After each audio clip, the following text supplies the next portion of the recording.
Anybody to come to the lab, and I'll be happy to explain it to them.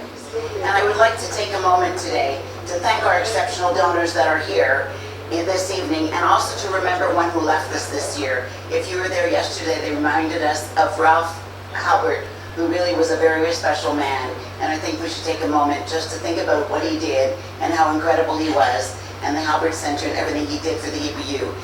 We just 2 weeks ago celebrated really our 10th year anniversary, and looking back and preparing this very short video, it was amazing to see what was established, not only by me, but with many, many, many friends. First of all, the Canadian Friends of the EBU, of course, all our partners at the Institute, and it's amazing according to any criteria of excellence in science. I've known Murray for many, many years, and I'm going to tell you about each and every one of those years right here.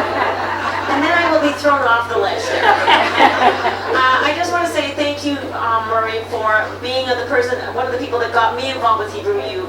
Murray's been involved with Hebrew U for decades. When he was 2 years old, he started with a young professional business division, and he's always been passionate about Hebrew U, and it's taken him all the way to being our past chair. So thank you for that.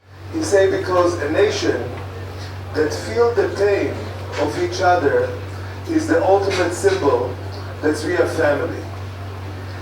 And Joe, who has sometimes a reputation of being a little edgy, but he's the smartest man I know, but the most compassionate man I know, feel the pains of others.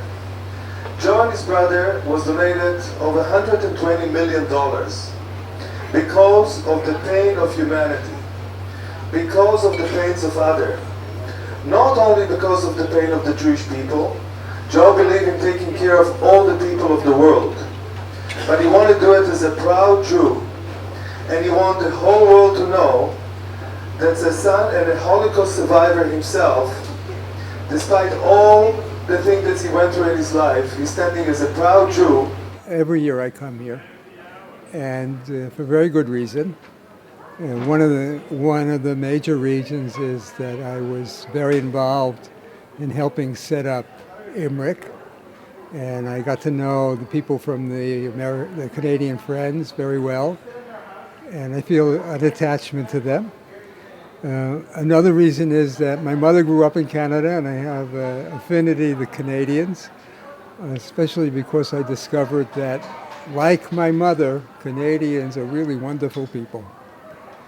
And also, because of certain opportunity that I had in Canada, I returned to Canada very frequently to give lectures all over the country.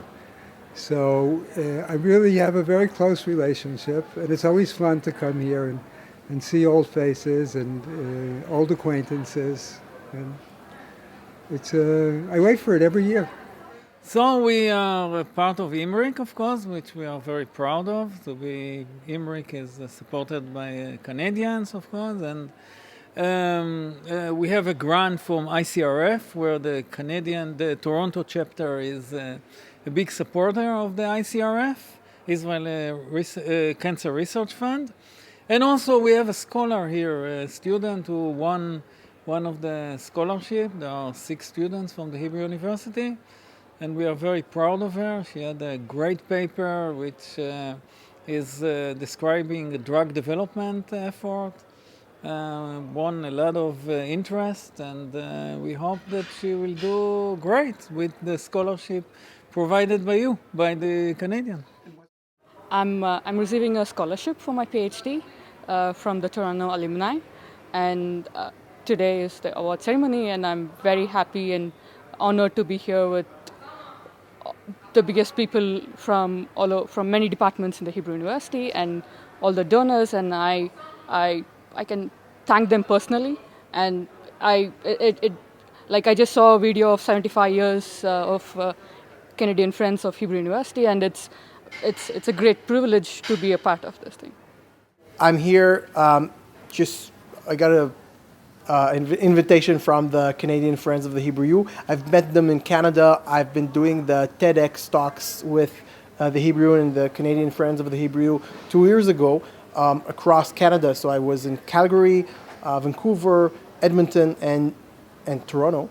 And now I have investors from Canada. I have all kind of employees from Canada. So I'm building my business also both in Israel, in Europe, but also in Canada. So I have a strong connection to Canada, and I have a very big place in my heart for the Canadian Friends of the Hebrew.